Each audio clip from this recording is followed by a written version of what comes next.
Hey guys, happy Friday.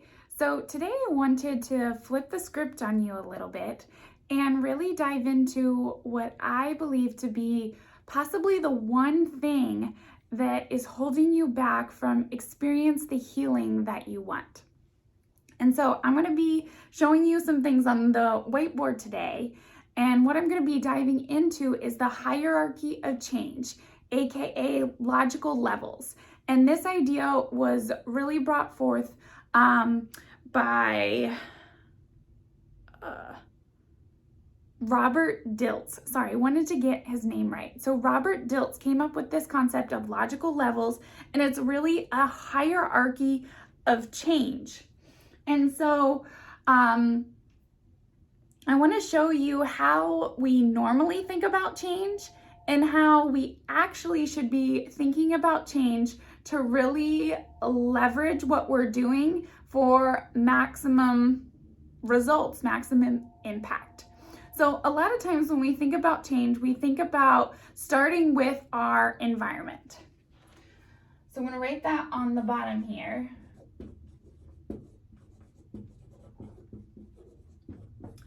So this is where we're usually thinking about starting. The environment, that's like our tangible results, our assets, like, losing so much weight or sleeping better or, having no pain.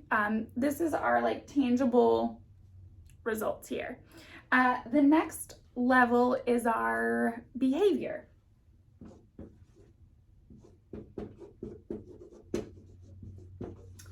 So these are the things that we do to try and get results, essentially.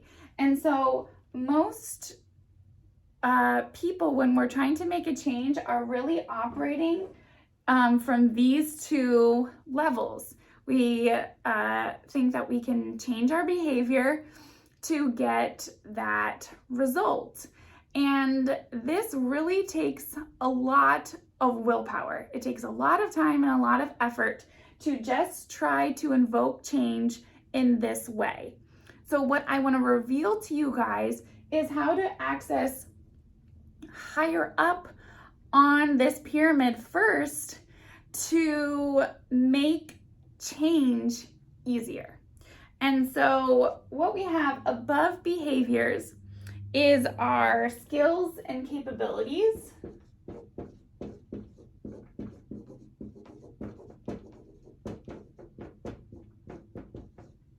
And these are the things that we learn how to do so that we can do them to change our environment.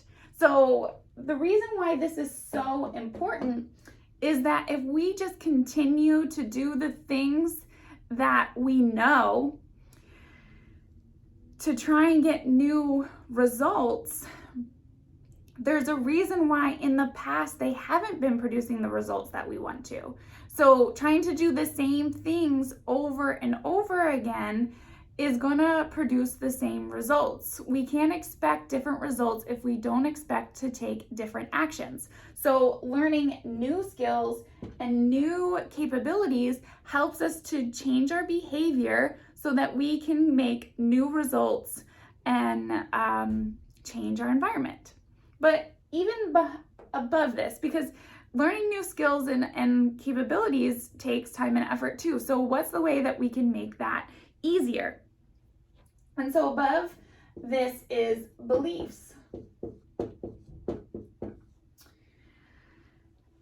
So the only way that we're going to try to take on learning new skills and capabilities is if we change our beliefs for what is possible or for who or how we are. So if we are stuck in a belief that we are, let's use weight for an example because it's pretty easy to help explain this. Maybe we have this belief that we're overweight, unhealthy, and we're just always going to be like that. That's our limiting belief. And so the skills, the beliefs there direct what skills and capabilities we believe are possible for us. And so the skills and capabilities of someone who's overweight and always going to be unhealthy, that's not really going to lead to a change in behavior. Someone who believes that they're overweight and always going to be overweight and unhealthy is not going to learn new skills on how to lose weight and be healthy. And then they're not going to take action steps on those new skills and capabilities. And if they don't take the action steps, then we're never going to change that environment. And so what we really need to start with before we can shift our skills, our behavior, and our environment is our beliefs about who we are.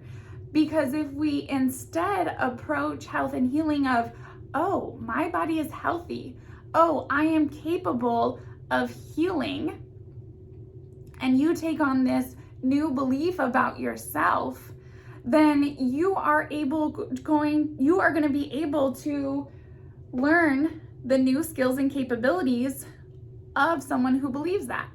You're going to then be able to implement new behaviors of someone who would believe that.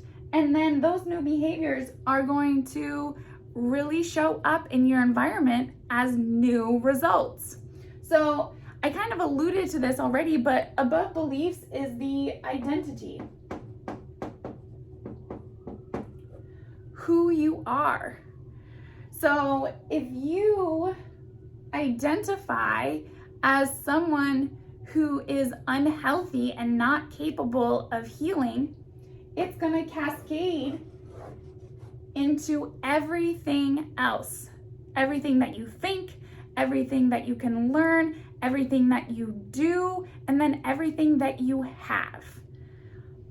But if we start here and we accept a new identity for ourselves, if we change the way that we perceive ourselves and think that we are a healthy person who is powerful, who is capable, who has the capacity to heal, feel good, and live life to the fullest, that's going to change our beliefs. That's going to change what we think about ourselves, what we think is possible. And when we think that something else is possible, we will start seeing the different things that we can learn how to do to support that identity. And then once we learn those things, we can put them into action. We can start being this identity. We can start taking the steps that a healthy, empowered, capable person would do. And then ultimately, that's going to get us the results. We are going to show up and have all of those things that a healthy person has. So unfortunately, a lot of times we're starting here and here, and it's taking so much effort, it's taking so much willpower to try to make a change to our environment. And a lot of times we burn out because we're not doing anything differently. We're doing the same thing over and over and trying to expect different results. So if we can flip the switch, if we can flip the script and start with our identity, if we can be that person that we want to be, we can do the things that that person will do, and then ultimately we can have the life that that person would have. So I would love for you to take a few moments and really think about who you want to identify as. Write it down. Write it down. Really think and write it down about who you really want to be. And what type of things would that person believe? And then what skills and capabilities would they have? And then what kind of things would they do on a daily basis to be that person? And then how would that show up in their life? And so how would this show up in your life if you could be that person?